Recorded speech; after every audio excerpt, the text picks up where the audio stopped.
Podcast La Pata, para el Patalover Digital, una producción de La Pata Marketing que llega a ustedes gracias a marcas igualmente patalovers como Pet Peterson, collares y accesorios para perros Dog Model. Bienvenidos patalovers al episodio 10 del podcast La Pata, un podcast para patalovers digitales. Hoy con un tema muy bonito que son las terapias asistidas con animales. Y qué mejor que hablar pues de este tema con nuestros expertos, con Gonzalo Trigo y Fran Murillo de El Educador, Escuela de Adiestramiento Canino en Granada, en León, también en línea. Pueden visitarlos en eleducador.com. Hola muchachos. Muy buenas, ¿qué Muy tal? ¿Cómo estás? buenos días, encantado de estar por aquí otra vez. Igual. Espero que estén muy bien y con esas pilas recargadas. Bueno, Patalovers, las terapias asistidas con animales son, como habrán escuchado, habrán leído, quizás algunos habrán participado, son la utilización de un perro como recurso terapéutico para mejorar esas funciones físicas, cognitivas, emocionales y relacionales de las personas.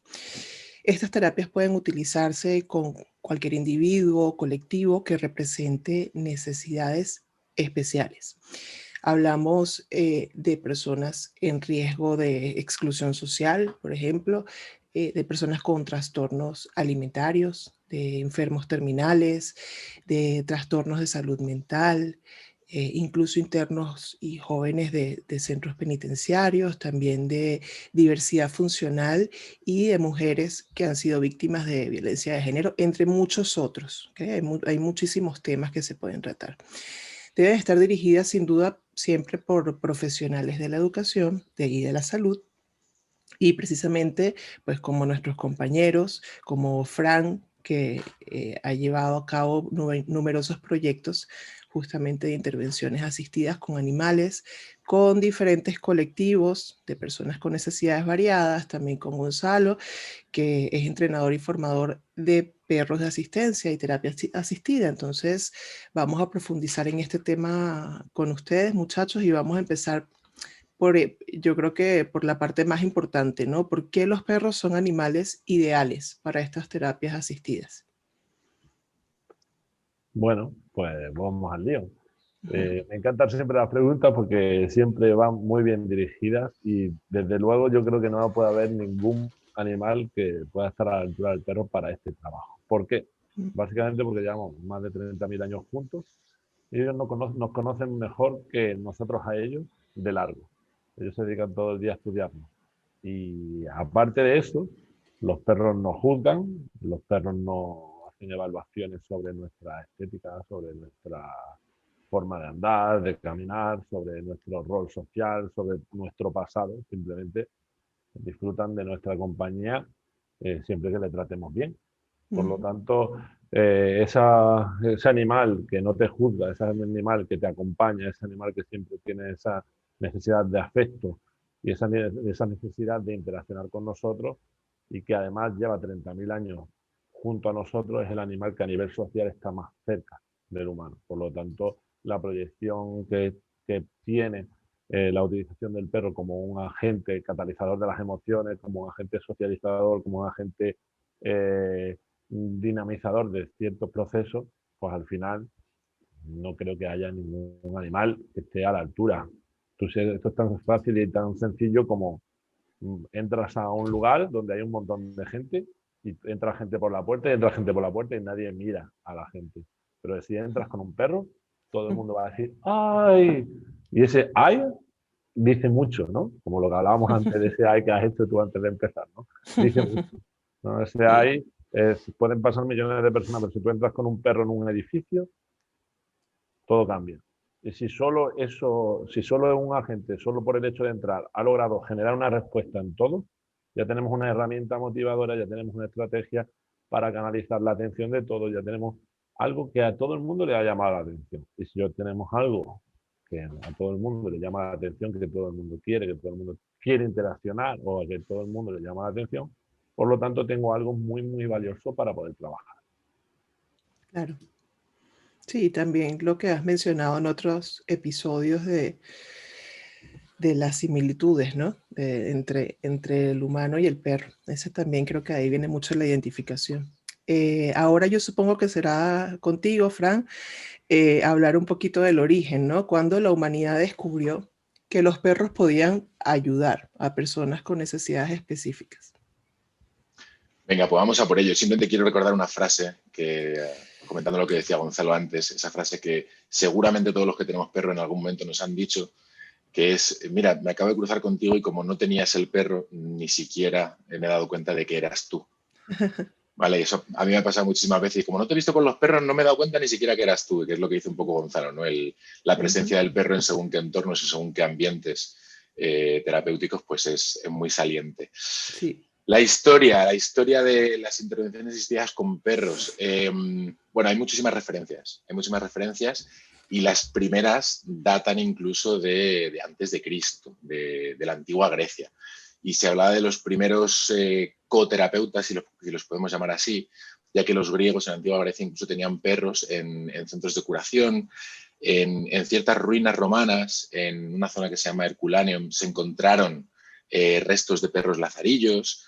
Luego más adelante, si avanzamos un poquito más en la historia, en el siglo IX concretamente, en Gel, en Bélgica, había una cosa que se llamaba terapia naturel, que se destacaba porque se cuidaba a los pacientes con diferentes discapacidades, diferentes tipos de discapacidades, mediante el cuidado de los animales, ¿no? Se les daba esa tarea, se encomendaba la tarea del cuidado de los animales y esa responsabilidad ayudaba, o al menos ellos creían en aquella época que podía ayudarles a fortalecer, en el caso, por ejemplo, de movilidad reducida o algún tipo de movilidad reducida del tren superior o del tren inferior, les podía ayudar a recuperar según qué funciones. Más adelante, en 1792, sucede un evento muy interesante, que es que la primera institución, que fue la York Retreat, integra animales en sus prácticas terapéuticas y William Tuck hace informes y demuestra que es capaz de disminuir el uso de fármacos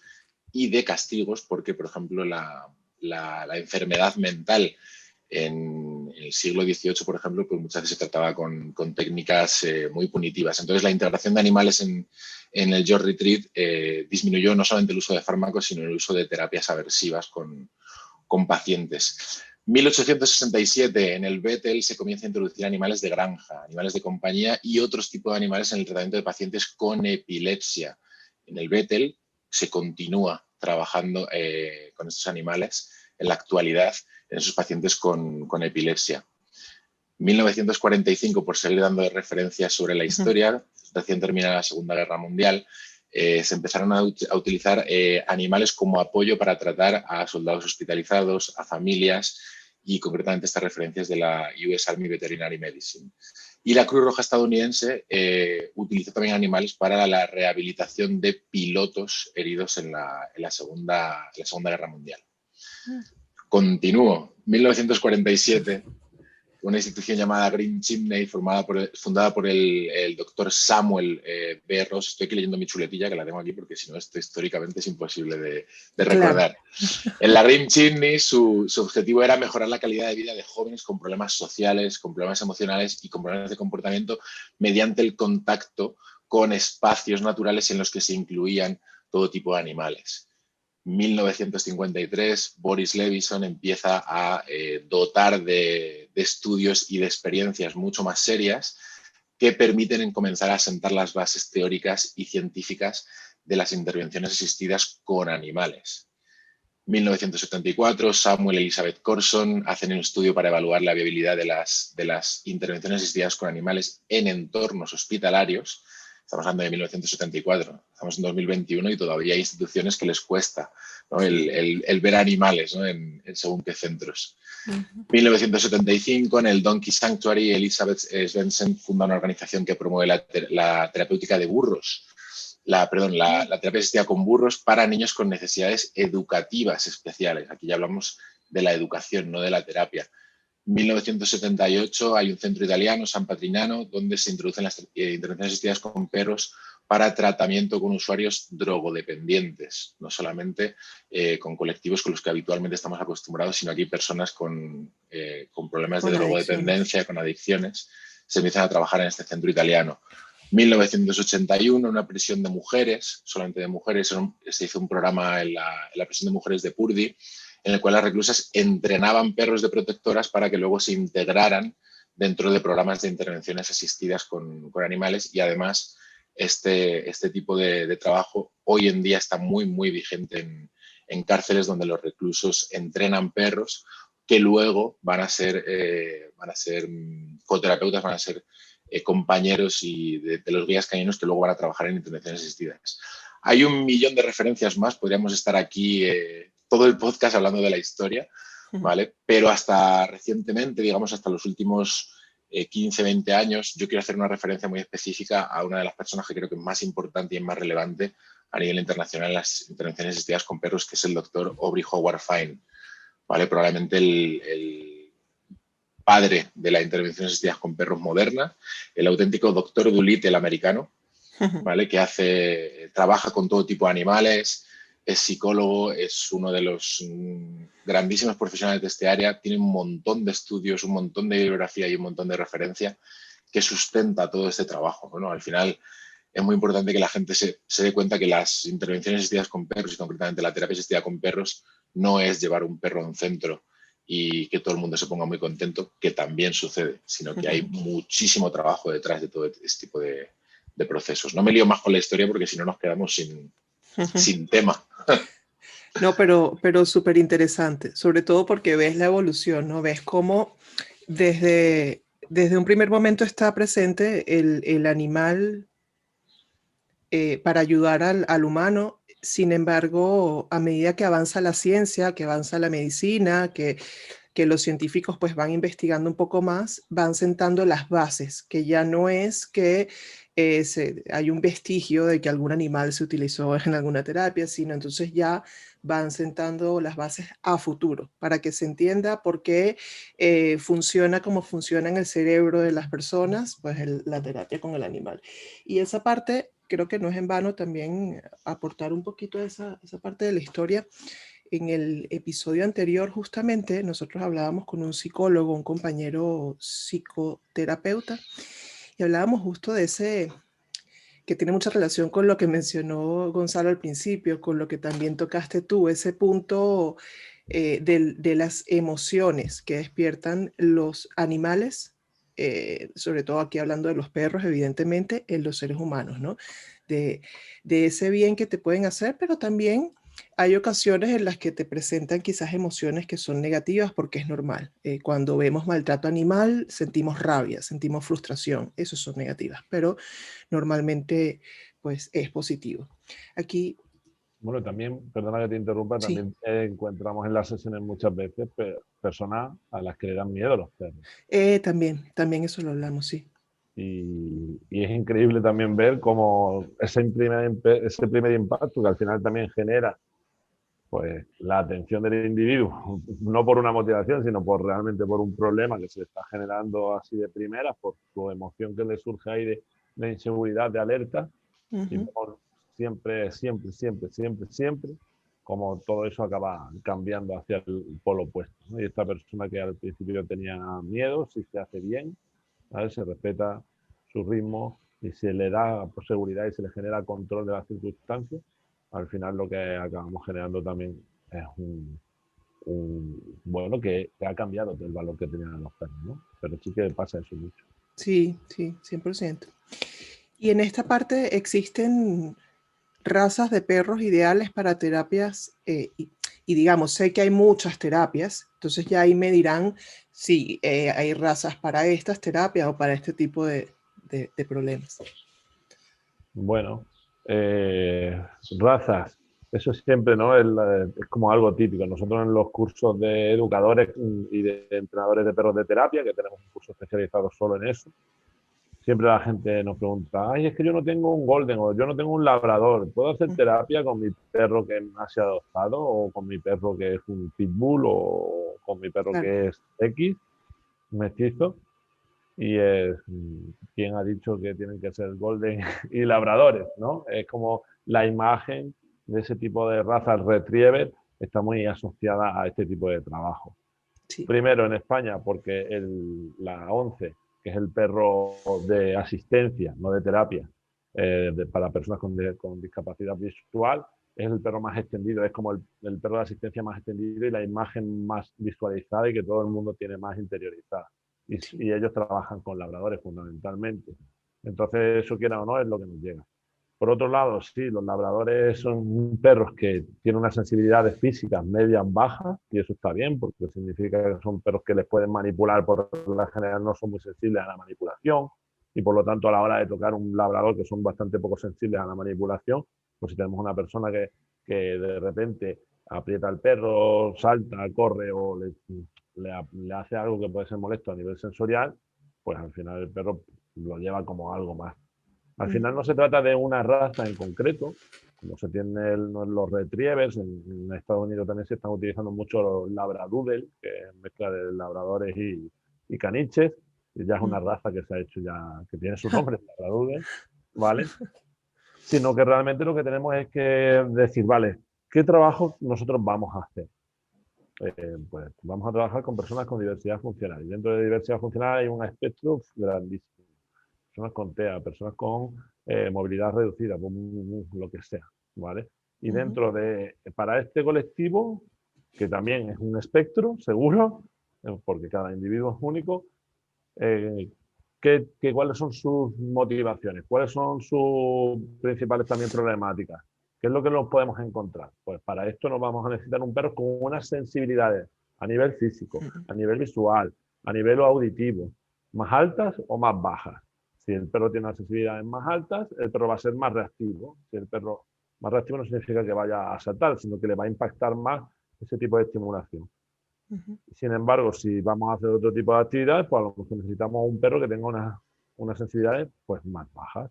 Entonces, en función de si para una actividad necesitamos un perro con unas sensibilidades más altas o más bajas, ¿vale? Pues eso sería lo ideal a la hora de seleccionar. Por lo tanto, no existe el perro perfecto de terapia, porque no hay un perro universal, porque no hay un colectivo universal, ni todas las personas son iguales.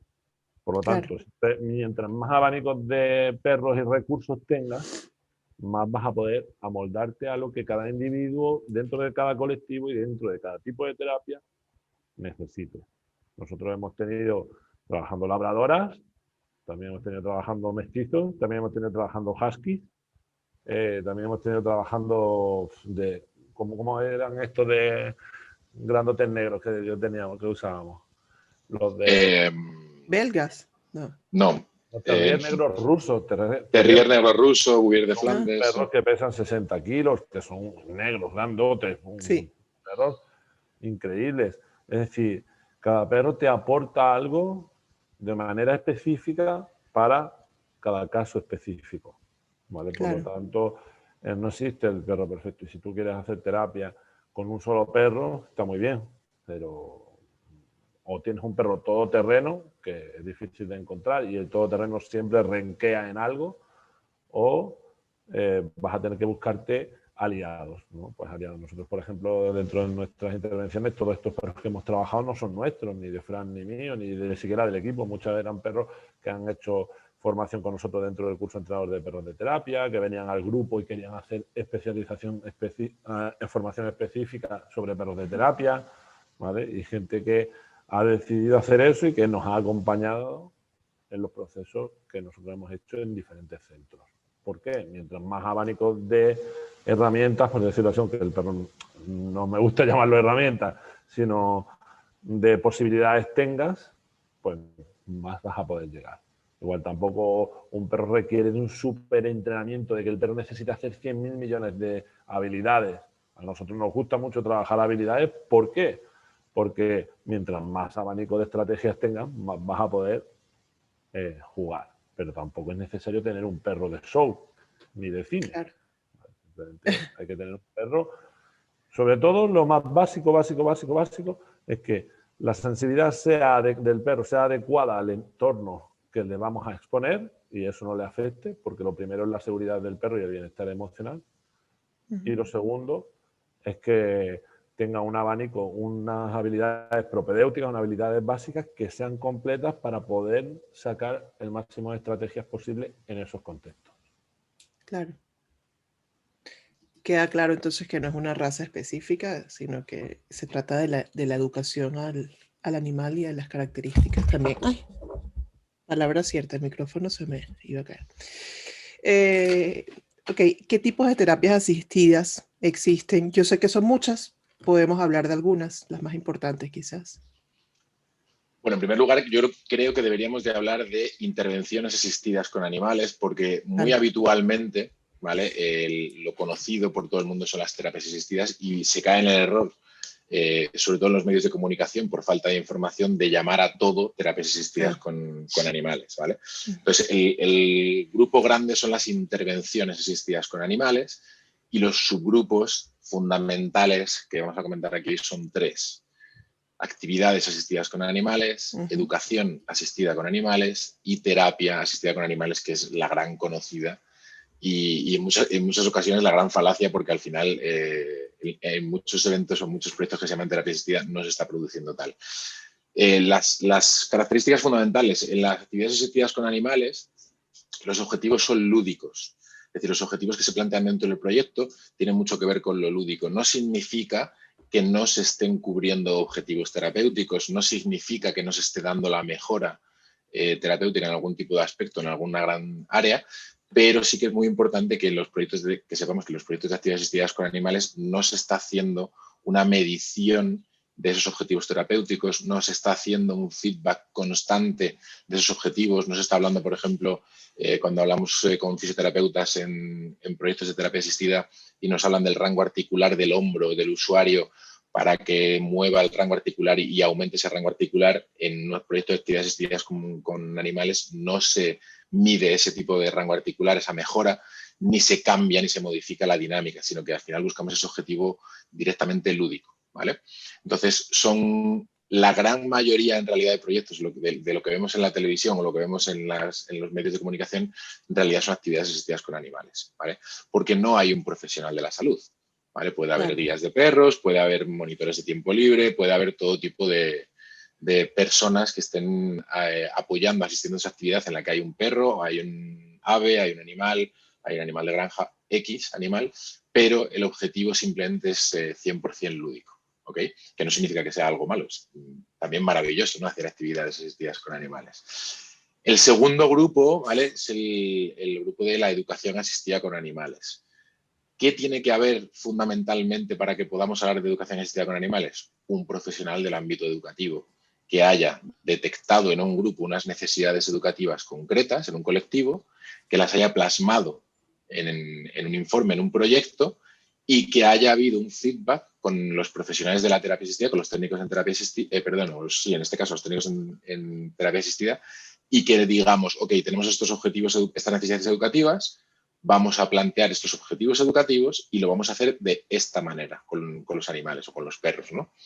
Y aquí sí que tiene que haber un feedback constante y una medición de si esos objetivos educativos se están cumpliendo o no se están cumpliendo. Por ejemplo, el programa READ en Reino Unido, ¿vale? Que es un programa de apoyo a la lectoescritura para niños, en los que se demostró que los niños mejoraban mucho más rápido su capacidad de lectoescritura y su capacidad de lectura leyéndole al perro.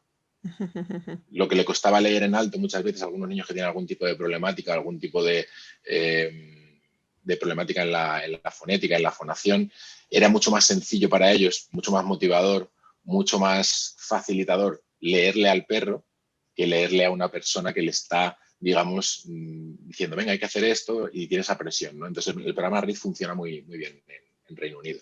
Y por último, el último gran grupo, ¿vale? Que es la terapia asistida con perros, que, insisto, en muchos casos es la gran falacia porque para que exista terapia asistida con perros y un proyecto de terapia asistida con perros o con animales, lo primero que tiene que haber en el proyecto es un profesional de la salud, ya sea un psicólogo, sea un fisioterapeuta, sea un médico, sea un enfermero, un terapeuta ocupacional o cualquier tipo de profesional de la salud, que tiene que detectar unas necesidades en el usuario se tiene que plantear unos objetivos terapéuticos el profesional de la salud con ese usuario y tenemos que hacer una conjunción de cómo nosotros con nuestro trabajo, con los perros, con nuestra asistencia al centro, con la asistencia del usuario al centro en el que están los perros, se consigue mejoras en el ámbito de la salud.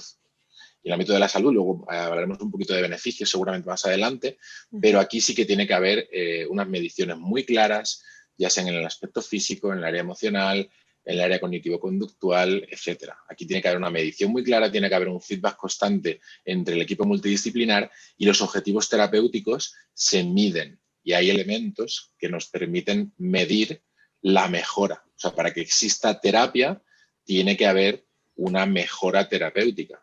Cuando a ti te dan un fármaco o tu médico te dice tienes que hacer esto, se presupone que va a haber una mejora terapéutica por esa acción de tomar un fármaco o de hacer X tipo de rehabilitación. En el caso de la terapia asistida tiene que existir esa mejora y si no existe o no se está detectando la necesidad o no se está hablando con el profesional de la salud durante las sesiones y durante todo el proyecto, antes y después, no podríamos decir que existe un proyecto de terapia asistida con animales. Y estos, digamos, son los tres grandes grupos y que son muy importantes el definirlos, ¿no? Porque el gran grupo son las intervenciones y luego tenemos estos tres de educación, actividades y terapia, que habitualmente siempre vemos la terapia en todos sitios y no siempre es así, porque además los proyectos de terapia son proyectos que requieren de muchísimos profesionales, de muchísimo trabajo y en muchos casos de una financiación mucho más amplia por parte de los centros para poder llevar a cabo ese tipo de proyectos y darles una periodicidad óptima. Claro. Sí, son casos clínicos y bueno, ahí te adelantaste a la pregunta porque la siguiente pregunta era justo eso, ¿no? Porque es importante aclararlo en los tres grupos. Igual, si pudiera alguno de los dos dar algunos ejemplos, pueden ser de los tres grupos, puede ser exclusivamente de terapias o puede ser de toda la parte lúdica que mencionaste. Lo que importa es como dar unos ejemplos de quizás personas que tienen déficit de atención o quizás personas que son ciegas, que quizás personas que tienen cáncer, quizás, no sé, con el tema niños, tantas cosas, ¿no? Pero dar unos ejemplos. Bueno, como bien ha dicho Fran, dentro de esos tres grupos, ¿no? De actividades, terapias y educación asistida con animales, después a la hora de evaluar los beneficios para que sea terapia, como bien ha dicho Fran, tiene que haber un proceso en lo que se proyecta lo que vamos a hacer en base a unos objetivos para tratar de generar unos resultados y esos resultados suelen darse en las cuatro fundamentales áreas, ¿no? Del desarrollo, ¿no? Que son el área física, ¿no? El área emocional, el área social y el área más puramente conductual de aprendizaje que quieras hacer, ¿no? Normalmente muchas veces la gente piensa en esos resultados físicos. ¡Buah! Esa persona que no podía mover, pero empezó a hacer a través de actividades o de terapia asistida con perros, empezó a buscar la motivación por el manipulado y entonces ejercía un ejercicio físico, ¿no? Personas que han tenido problemas de accidentes de tráfico, que han sido dañadas en médula ósea o personas que tienen movilidad reducida por cualquier aspecto, ¿no? Personas con parálisis cerebral, pues hace mucho trabajo relacionado con esa parte más física, ¿no? Sí. De manipulados, ejercicios de lanzar, todo lo que sea, todo ejercicio que motive la motricidad, ya sea a nivel de motricidad fina o gruesa, en personas que tienen Para problemas la de... evolución, Y claro. hay un montón de juegos, se puedes hacer tantas terapias como tu imaginación tenga, ¿vale? Mientras más recursos tengas, pues mejor, ¿no? Entonces ya te digo, desde juegos de pelota, a juegos de manipulados, cepillados, que son los típicos que se ven de siempre, a el hecho de querer pasear al perro, al hecho de querer cuidar al perro a través de simplemente, venga, tú vas a ser la encargada de ponerle agua al perro y aquí estás trabajando motricidad fina, ¿vale? Y aquí con la otra mano y estás trabajando el cuidado. Es decir, ahí hay un montón de proyecciones, ¿vale? Nosotros las mayores dificultades que nos hemos encontrado a la hora de poder realmente evaluar el impacto de las terapias es, si nosotros hacemos una terapia, una sesión una vez a la semana, como sabemos que el desarrollo ha sido solo por las terapias, ¿no? Porque este tipo de personas tienen muchos otros terapeutas que trabajan diferentes tipos de terapias, ¿no? Para poder realmente trabajar eso. Nosotros, sobre todo, nos llega el feedback de cosas, ¿no? Siempre está ese día, ¿no? En el que, ¡buah! Esta persona no ha hablado nunca y de repente ha hablado, ¿no? Porque tenemos una super motivación. O esta persona no se levantaba de la silla o no ha estirado, o no se conectaba a nivel de atencional desde hace meses, ¿vale? Y eso se ve y muchas veces nos ha pasado. No siempre pasa, pero pasa. Entonces lo que tenemos que tener en cuenta es que podemos trabajar objetivos de desarrollo a nivel físico, como te he dicho, a través de diferentes actividades para personas que requieren de trabajar esa parte.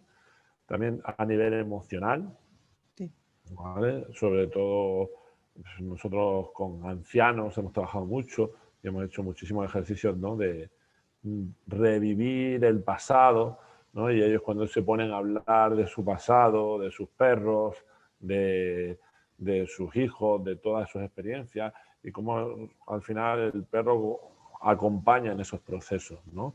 Y solo el hecho de recordar a mis perros del pasado también tiene una parte de proyección emocional. O perros que se están utilizando en juzgados, ¿no? Para niños que han sido víctimas de abusos sexuales, ¿no? Es una parte de acompañamiento emocional increíble el perro ahí. Sí. ¿Vale? Para niños, dentro de los proyectos de educación asistida con perros, también en colegios se está trabajando proyectos de bullying, educación emocional, ¿vale? Y ahí ya conectamos dos áreas, la emocional, la social, es decir, si nos ponemos a tirar de hilo, sería como Fran, como ha dicho antes, para hacer otro capítulo solo de los posibles beneficios que eso tiene, ¿no? Y después a nivel de aprendizaje, como ha dicho Fran, el programa READ, que nos sirve para fomentar la lectura, la capacidad atencional. Nosotros siempre hemos trabajado mucho con tercera edad, pues siempre trabajamos la atención. Durante una hora, atención. Para nosotros es como el primer criterio fundamental, ¿no? Si tengo la atención, lo tengo todo. Para trabajar con perros, para trabajar con personas, para trabajar en formación, para todo. Entonces, la atención es como un súper objetivo que muchas veces cuesta, ¿no? En los ámbitos educativos, pues los niños están súper desmotivados, mantener la atención de los niños durante todo el rato es ya un reto imposible prácticamente para la mayoría de los centros educativos porque el sistema educativo es lo que es. A nivel de terapia con personas mayores también es muy difícil. Primero porque las actividades muchas veces van dirigidas en base a motivaciones que no parten ni siquiera de los propios beneficiarios. Y si todas las terapias son recibidas como un ser pasivo y yo no doy esa parte de más, pues al final también pierdo esa capacidad atencional. Y también por ejemplo, en esta parte más cognitiva, también para trabajar la memoria. Millones de ejercicios que hemos hecho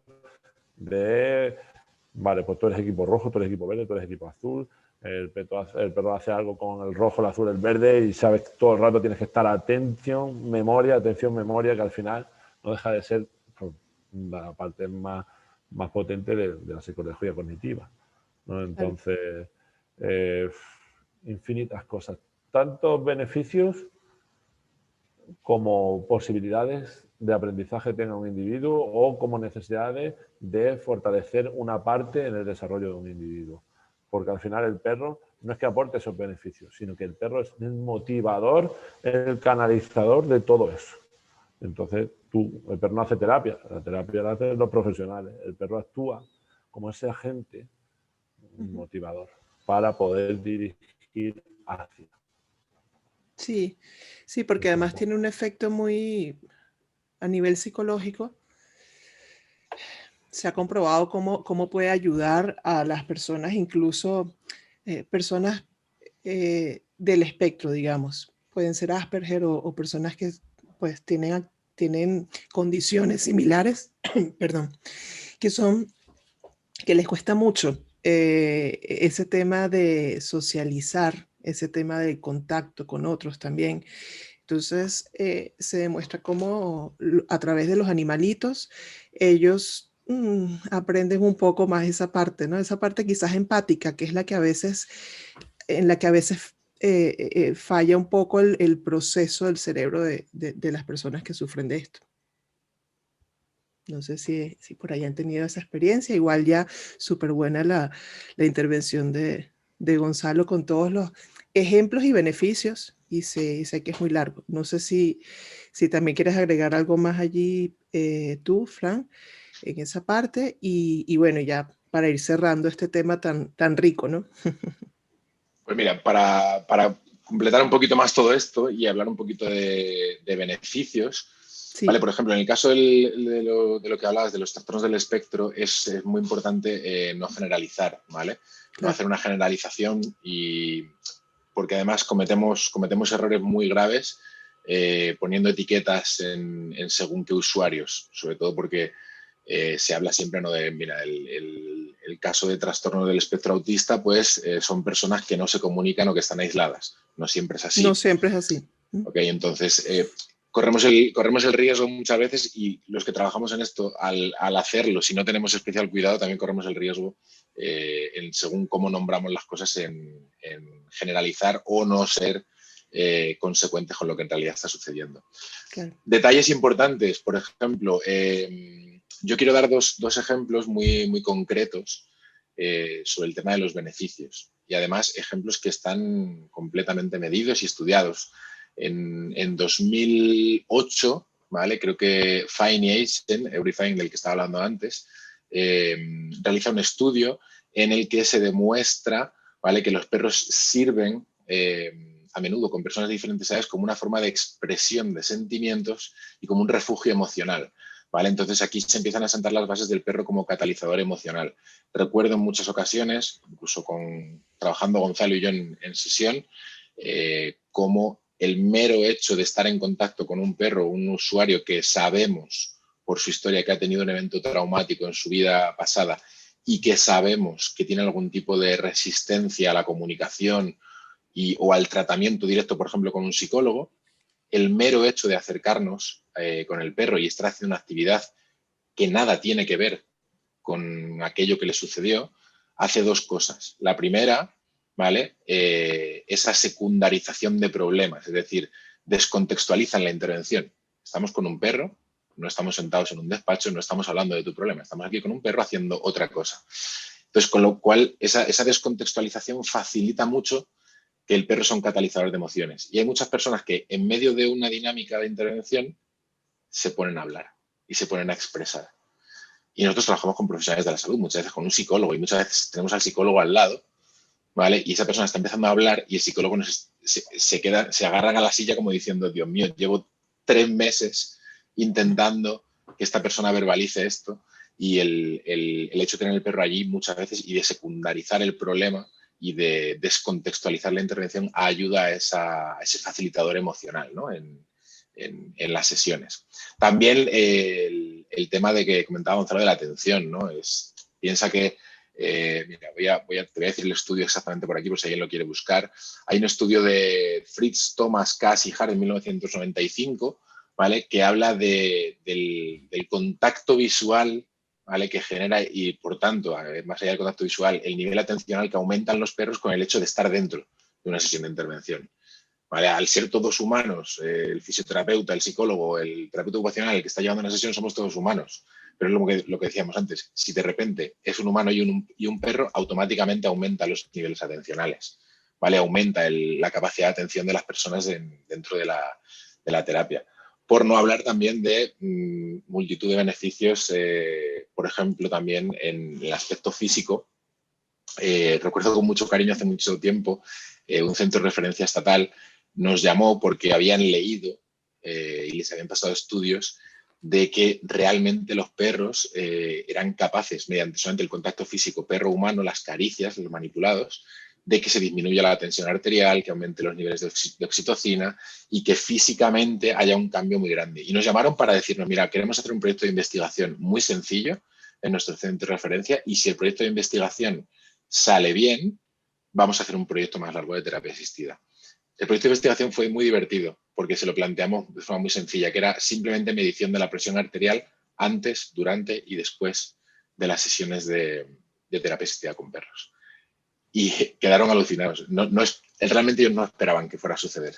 No esperaban que con todo el movimiento que se genera en un centro, con personas, que a lo mejor en el caso de este centro de referencia se traerán personas con una discapacidad física severa, y la tensión arterial se redujo, no recuerdo exactamente los datos del proyecto de investigación que se hizo, pero fueron abrumadores, abrumadores en la disminución de la presión arterial. Entonces, solamente por el hecho de tocarles, por el hecho de estar en contacto con ellos. ¿Vale? Entonces, hay tantísimos beneficios en tantas áreas tan diferentes que podríamos estar aquí, pues podemos hacer más programas sobre ellos, sin duda. Sí, sí, el tema por eso digo que es bien rico, ¿no? Y sobre todo es un tema que siempre va evolucionando en la medida en la que hablamos de estudios, hablamos de casos con profesionales en los que están involucrados profesionales de la salud, hablamos de algo que siempre está en constante investigación, descubrimientos nuevos. Entonces, creo que podemos quedarnos hablando y hablando y hablando. Bueno, muchachos, no sé, ¿algo más que quieran agregar para ya despedirnos? Yo voy a seguir agregando cosas porque tengo mucho cariño a este sector de las terapias y además Gonzalo Bueno. hemos pasado muchas horas, ¿vale? Y bueno. él hablaba antes un poquito del tema de las reminiscencias, ¿no? Y hoy en día que la enfermedad mental y la enfermedad que tiene que ver con el deterioro neurológico está como muy en boga y van a ser seguramente las grandes enfermedades del siglo XXI, el Alzheimer entre ellas. El colectivo de personas con Alzheimer es uno de los colectivos con los que más hemos trabajado y el trabajo de reminiscencias es clave. Es clave porque una de las cosas que, hablando con los profesionales de la salud que más nos comentan que necesita una persona diagnosticada de Alzheimer, no es, por ejemplo, que necesite recordar el nombre del tenedor, pero sí recordar la funcionalidad del tenedor. Que se usa. ¿Vale? Entonces, muchas veces tenemos en el imaginario, ¿no?, social que el Alzheimer simplemente es que las personas se olvidan de las palabras y va mucho más allá de eso. Entonces, haciendo trabajo de reminiscencias, haciendo dinámicas en las que el perro, por ejemplo, hay una caja y les trae un objeto concreto que nosotros sabemos, por supuesto, y hemos preparado en esa caja ese objeto porque sabemos que esas personas, por ejemplo, pertenecen al mundo rural y sabemos que se utilizaban, yo qué sé, tractores y el perro en esa caja saca un pequeño tractor y se lo lleva a la persona, automáticamente ese hecho de un perro me ha traído un tractor a la mano, parece algo muy absurdo, ¿no? Pero enseguida revoca reminiscencias a las personas, empiezan a hablar, se empiezan a comunicar de cosas pasadas y se puede trabajar un millón de aspectos y un millón de factores solamente con ese tipo de trabajos, ¿vale? Entonces, bueno, insisto, podemos estar aquí hasta el final de los tiempos hablando de un montón de detalles. En San Irres, mira, Gonzalo te va a contar una cosa que pasó en un centro con una usuaria que tenía una resistencia al tratamiento con las manos. ¿Te acuerdas? Bueno, yo realmente ahora Fue con Otto. Fue Estaba pensando en otra cosa. Bueno, sigue tú. Estaba pensando en una cosa porque no habíamos mencionado, pero sigue tú. Venga, ahora mencionas esa. Recuerdo otra usuaria que hacemos muchas sesiones previas con el equipo de profesionales de la salud en los centros. Y había una fisioterapeuta que nos decía, como muy enfadada, ¿no? Es imposible que consigáis que esta usuaria use las manos. Llevo 3 años trabajando con ella y tiene una resistencia al tratamiento brutal, las tiene debajo de una manta, tiene una estereotipia terrible con las manos, no hay manera, hemos trabajado de todos los tipos de maneras con ella y necesitamos trabajar sus manos porque tiene una movilidad muy reducida y está completamente tensionada en las manos y está perdiendo completamente la funcionalidad para el autocuidado, para comer, para vestirse, para asearse, para un millón de cosas, ¿no? Y recuerdo que en las sesiones previas, ¿no?, de contacto con los profesionales nos decía que era imposible, que no lo intentáramos, que no nos preocupáramos, que simplemente esa persona iba a estar allí, pero que no hiciéramos nada porque sacara las manos porque no iba a suceder. Entonces, además recuerdo que fue con Otto, con el perro de Gonzalo, con el que hicimos esa primera sesión y entramos por la puerta, y esto es tal cual, entramos por la puerta y no nos dio tiempo a decir hola y aquella señora tiró la manta al aire y se fue a abrazar al perro. Y la fisioterapeuta nos decía, no puede ser, y enseguida estuvo peinando al perro, estuvo tocando al perro, estuvo dando premios al perro, moviendo las manos, y aquello era como, Dios mío, ¿qué ha pasado aquí, no? Entonces, esas cosas pasan, suceden, nos facilitan también mucho porque somos un evento motivador muy saliente en el entorno, pero también, como ha dicho Gonzalo, pues no deja de ser una terapia coadyuvante de un grupo de terapias mucho más extenso en el que no participan los perros, por supuesto, ni los animales, y participan grandes profesionales de la salud. No deja de ser una terapia coadyuvante. Gonzalo, te dejo ya que cuentes. No, yo me gustaría un poco terminar, ¿no? Y es el final, que supongo que ya estamos terminando. realmente está hablando de lo bonito que es este sector, ¿no? Y para nosotros tiene un especial valor porque empezamos en el mundo del perro por ahí, ¿no? Fue como las primeras pasos que nosotros dimos desde el educador fue a través de las terapias, ¿no? Y entrenando perros de terapia, haciendo terapias, y ese era nuestro campo. Pero ahora estamos viviendo una situación bastante complicada. Con el COVID-19, creo que ha sido uno de los sectores dentro del mundo del perro más afectados. Y toda la gente y todas las empresas y asociaciones y grupos que se han dedicado a las terapias asistidas con animales han visto cómo su actividad ha parado, ¿no? Nosotros, por suerte, tenemos muchos bloques de trabajo, desde la formación, los programas de comportamiento, el deporte, el cole, pero también las terapias, ¿no? Nosotros hemos visto cómo todo eso ha quedado mermado y parado por la situación sanitaria actual, ¿no?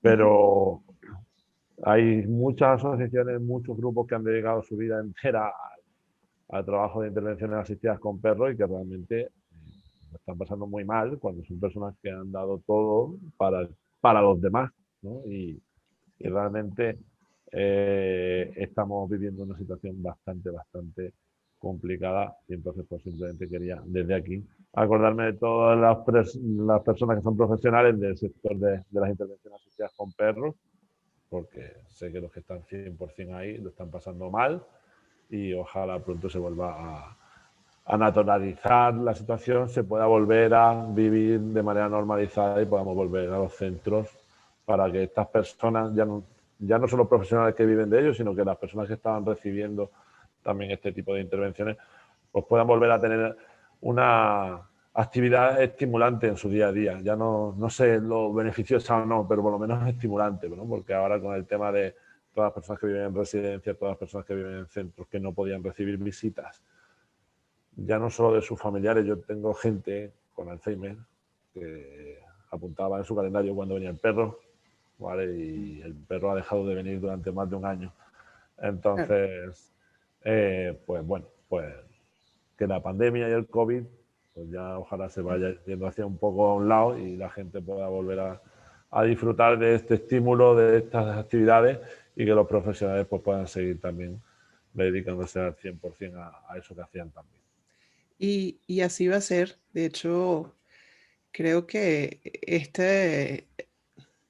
lamentable pausa que hubo en el mundo no solamente nos hizo aprender mucho, descubrir muchas cosas también, sino a ellos se les paró un poquito más al mundo, pero creo que ahorita se va a activar con todo, porque la cantidad, lamentablemente, de personas que, como bien estás diciendo ahorita, han pasado más de un año sin ese contacto al que estaban acostumbrados, es muy grande y los daños también emocionales son muy grandes. Entonces, sobre todo en personas mayores, también en niños, en adolescentes, esas cosas yo creo que van a significar un gran revival para todas estas personas que trabajan, ¿no? con terapias con animales. Bueno, ojalá. Sí. Ojalá. Que vamos a acabar aquí todos llorando. Vamos a ir terminando. Sí, yo que soy llorona ya, bueno. Bueno, nada, muchísimas gracias como siempre por todo su aporte, por explicarnos este tema, además con tanto cariño, se ve que realmente les apasiona y eso me gusta mucho. Y nada, por mi parte, gracias. Tengo los ojos aguados, ¿ven? Y nada, será hasta el próximo episodio. ¿Quieren despedirse? Mandar besitos, todos, abrazos. Vale, adiós. Un saludo, familia, a todos los patalovers y nos vemos en el próximo episodio. Gracias por estar ahí a todos. Sí, gracias. Besos. Podcast La Pata. Para el Patalover Digital. Una producción de La Pata Marketing que llega a ustedes gracias a marcas igualmente patalovers como Pet Peterson, collares y accesorios para perros Dog Model.